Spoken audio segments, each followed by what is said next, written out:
Assalamualaikum warahmatullahi wabarakatuh. Perkenalkan, nama saya Anissa Oktaviana Putri, mahasiswi Pendidikan Teknik Elektro Universitas Negeri Jakarta dengan nomor registrasi 15016-19025. Di video kali ini, saya akan menjelaskan tentang 3 materi yang tercakup dalam mata kuliah medan elektromagnetik, yaitu muatan listrik, medan listrik, dan hukum Gauss. Kita masuk ke muatan listrik. Muatan listrik adalah muatan dasar yang dimiliki suatu benda yang membuatnya mengalami gaya pada benda lain yang berdekatan dan juga memiliki muatan listrik. Jenis muatan listrik ada 3, yaitu muatan positif, muatan netral, dan muatan negatif. Muatan listrik positif disebut juga proton. Jika suatu benda kekurangan elektron dan kelebihan proton, maka benda tersebut bermuatan positif. Muatan listrik positif umumnya bersifat saling tolak-menolak dengan suatu benda yang memiliki muatan sejenis. Muatan satu proton bernilai plus 1,6 kali 10 pangkat 19 kolom. Selanjutnya ada muatan netral.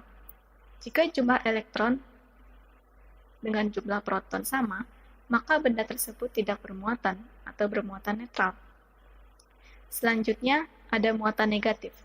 Muatan listrik negatif disebut juga elektron.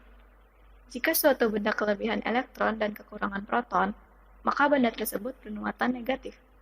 Muatan listrik negatif pada suatu benda umumnya bersifat saling tolak-menolak, sama halnya seperti muatan positif. Mereka akan tolak-menolak jika memiliki muatan sejenis. Muatan satu elektron bernilai minus 1,6 kali 10 pangkat 19 kolom. Nah, muatan listrik memiliki sifat-sifat, yaitu muatan listrik yang sejenis akan saling tolak-menolak dan muatan tidak sejenis akan saling tarik-menarik, seperti yang sudah dijelaskan sebelumnya. Muatan listrik memiliki hukum kekekalan muatan. Gaya yang ditimbulkan dua muatan memiliki karakter yang sama seperti gaya gravitasi yang ditimbulkan dua buah benda dengan massa tertentu. Gaya antar muatan juga bersifat konservatif dan terpusat. Muatan adalah sifat fundamental yang dimiliki oleh sebuah benda atau materi, maka diperlukan satuan. Simbol Q besar sering digunakan untuk menggambarkan muatan. Sistem satuan internasional dari satuan Q besar adalah kolom, sedangkan satuan alamiah muatan adalah E kecil atau muatan elektron. Hukum Coulomb ditemukan oleh Charles Augustin de Coulomb, yang berbunyi, gaya tarik-menarik atau gaya tolak-menolak antara dua muatan listrik sebanding dengan muatan-muatannya dan berbanding terbalik dengan kuadrat jarak yang memisahkan kedua muatan tersebut. Gaya Coulomb bisa dirumuskan sebagai berikut. F sama dengan K kali Q1 kali Q2 per R kuadrat. Dengan keterangan, F sama dengan gaya tarik-menarik atau tolak-menolak, Q itu muatan listrik, R itu jarak antara kedua muatan, K itu konstanta, dan epsilon 0 yaitu permitivitas listrik dalam ruang hampa atau udara. Kita masuk ke contoh soal. Dua muatan listrik Q1 dan Q2 menimbulkan gaya tolak-menolak sebesar F pada saat jarak antara kedua muatan R. Jika gaya tolak-menolak menjadi 4F, maka jarak antara kedua muatan menjadi pembahasannya sebagai berikut. Yang dicari adalah besarnya jarak pada keadaan kedua, yaitu F1 per F2 sama dengan R2 per R1 kuadrat. F per 4F sama dengan R2 per R kuadrat. Akar F per 4F sama dengan R2 per R. Akar 1 per 4 sama dengan R2 per R. 1 per 2 sama dengan R2 per R, maka dihasilkan R2 sama dengan 1 per 2 R. Selanjutnya kita masuk ke materi kedua, yaitu medan listrik.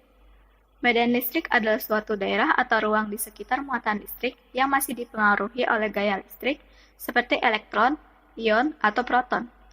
Medan listrik digambarkan dengan garis gaya listrik yang arahnya keluar atau menjauhi muatan positif dan masuk atau mendekati muatan negatif. Medan listrik memiliki satuan N per C atau Newton per kolom. Kuat medan listrik dirumuskan sebagai besarnya gaya kolom untuk setiap satuan muatan. Secara sistematis, dirumuskan sebagai berikut. E sama dengan F per Q kecil, dengan keterangan E itu kuat medan listrik, F itu gaya kolom, dan Q kecil ada muatan uji. Nah, besar gaya kolom antara muatan sumber Q besar dengan muatan uji Q kecil adalah F sama dengan K kali Q besar kali Q kecil per R kuadrat. Maka, kuat medan listrik menjadi E sama dengan F per Q kecil.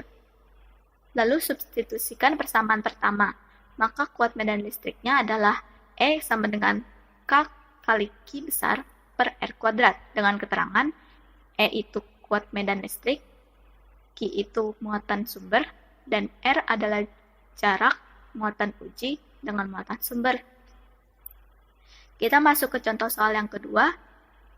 Titik X berada dalam medan listrik. Kuat medan listrik di titik X adalah 0,7. Apabila di titik X diletakkan benda bermuatan listrik 0,35 kolom, maka berapakah gaya kolom yang bekerja dalam benda tersebut? Pembahasannya itu E-nya 0,7, Q-nya 0,35. Rumusnya F sama dengan Q kecil kali E. Maka 0,35 kali 0,7 yang dihasilkan 0,245. Jadi, gaya kolom yang bekerja pada benda tersebut adalah 0,245 Newton. Selanjutnya, kita masuk ke materi ketiga yaitu hukum Gauss. Hukum Gauss menjelaskan tentang keterkaitan antara muatan listrik dengan medan listrik yang dirumuskan oleh Carl Friedrich Gauss yang berasal dari Jerman.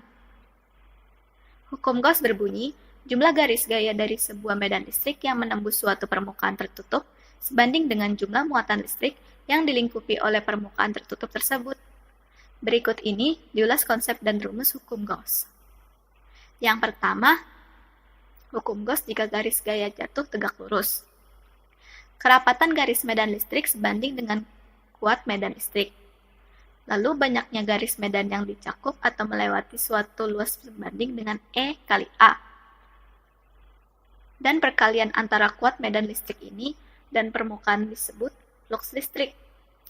Dapat dituliskan sebagai berikut. Flux sama dengan E kali A dengan keterangan sebagai berikut.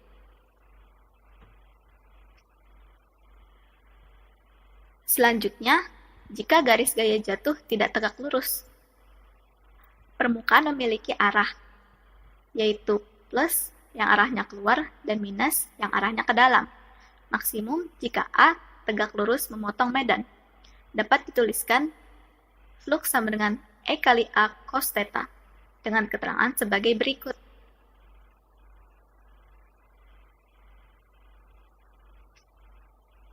Selanjutnya, besar flux listrik sebanding dengan muatan yang dilingkupi oleh permukaan Gauss. Misal, pada muatan titik medan E di R adalah K kali Q per R kuadrat simetris radial. Dapat dirumuskan sebagai berikut. Flux E sama dengan Q per epsilon 0. Dengan keterangan Q sama dengan muatan yang dilingkupi oleh permukaan tertutup dan epsilon 0 itu permitivitas udara. Perlu diketahui, flux tidak bergantung pada permukaan, melainkan hanya bergantung pada Q per epsilon 0. Lalu kita masuk ke contoh soal. Jika terdapat persegi dengan panjang sisi 20 cm, lalu bila sebuah medan listrik homogen ditembakkan ke arahnya, dengan arah yang tegak lurus bidang persegi tersebut, berapakah jumlah garis medan listrik yang menembus bidang persegi tersebut? Pembahasannya sebagai berikut. Luas persegi adalah 20 kali 20 sama dengan 400 cm kuadrat. Sama dengan 4 kali 10 pangkat min 2 meter kuadrat. Nah, jumlah garis yang menembus bidangnya adalah rumus flux sama dengan E kali A. Berarti 200 dikali 4 kali 10 pangkat min 2 meter kuadrat. Didapatkan 8 Weber. Sekian video penjelasan dari saya. Kurang lebihnya mohon maaf, semoga bermanfaat bagi kalian. Terima kasih. Wassalamualaikum warahmatullahi wabarakatuh.